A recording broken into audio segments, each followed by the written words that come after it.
All right, so I just got back from watching Spider-Man: Brand New Day, the fourth Tom Holland-led Spider-Man movie and the latest entry into the MCU, which is chugging along. So some background, I'm a big fan of Spider-Man in general. He's my favorite superhero. He's probably my favorite character ever, probably. And just if Spider-Man is in it, I'm going to enjoy it at least a little bit because he's in it. That doesn't mean I automatically love everything Spider-Man is in, but if Spider-Man is involved somehow, I'm gonna get some enjoyment out of it. Now, as far as the Tom Holland movies go, I am a big fan of the Tom Holland movies. The first one, Homecoming, came out when I was 16.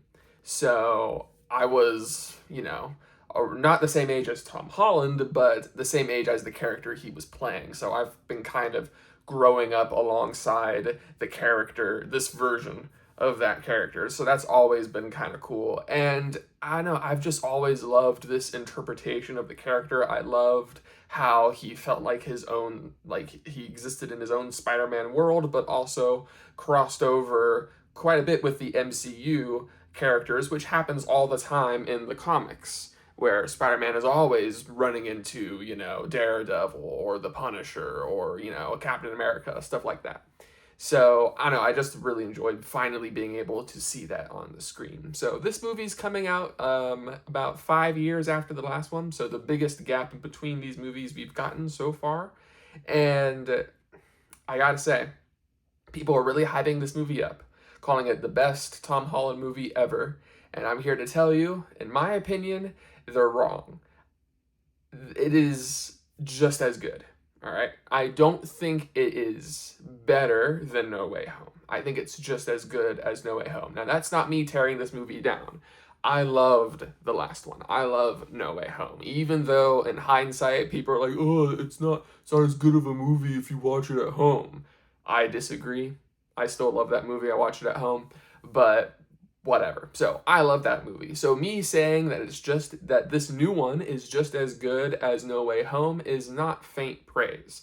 I love that movie, which means I love this movie. This is a great movie. This is a great Spider-Man movie, but I'm really trying my best not to overhype this movie too much. I don't think it's going to be the internet's favorite Spider-Man movie. I think the Tobey Maguire Spider-Man 2 has been crowned that forever, kind of like how the best comic book movie ever is The Dark Knight, and nothing will ever top that.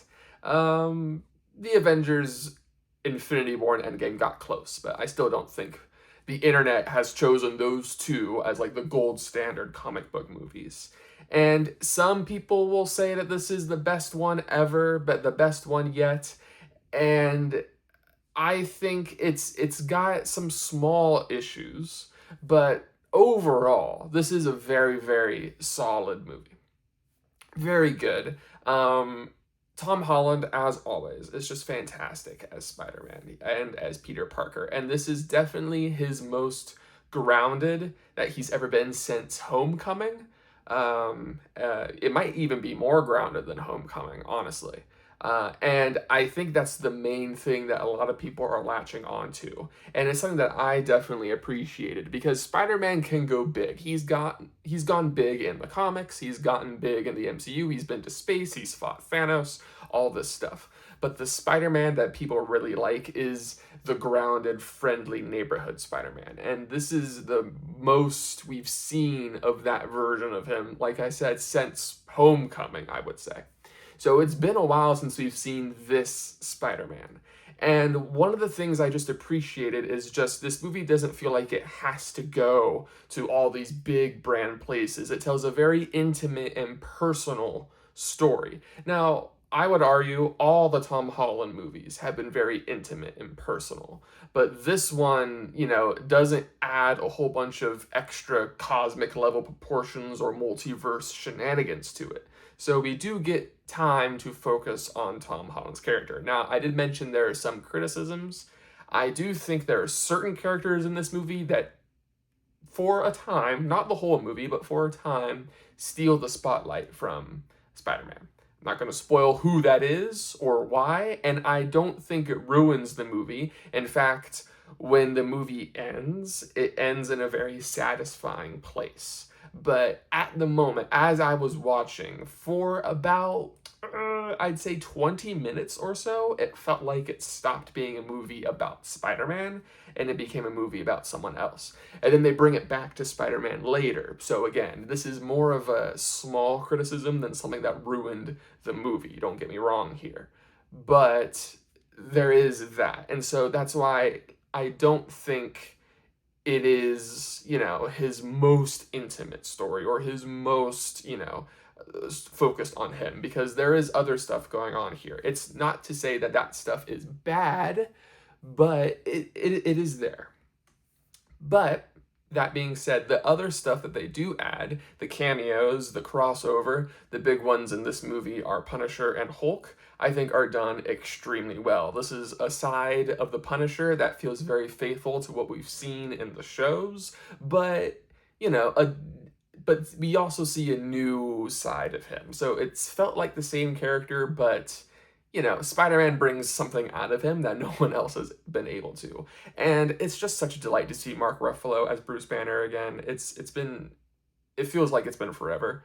And we get to see Hulk again for the first time since Infinity War, really, the very beginning of Infinity War. I won't go into much more detail than that, but it was just a breath of fresh air. The action in this movie is very good. They do interesting stuff with Spider-Man's powers. This movie is funny, as it should be. It is a Spider-Man movie after all. This is probably his best suit. I'm not going to say this is the best Spider-Man movie, but it is his best suit. It's better than the one in The Amazing Spider-Man 2. I will say that. This is his best suit by far. And I really loved the dynamic between Peter Parker and MJ. I was really worried that they would kind of, brush aside this huge sacrifice, this huge event of erasing her and everyone else's memory of Spider-Man in the last movie. And they don't. They do address it and they do focus on it a lot, and I won't spoil how they do that. But I will tell you is that they treat it with the gravitas and the heaviness that it should be, and it's not clean. They don't just resolve it quickly, which I appreciated. So yeah, all in all, really, really like this movie. I'm trying my best to be restrained here because I don't want to overhype it for some people. It's not flawless, but it is really, really good. Just as good as No Way Home. If I was going to give it like a, out of 10 score, I'd give it a solid like 9, maybe, yeah, a 9 out of 10.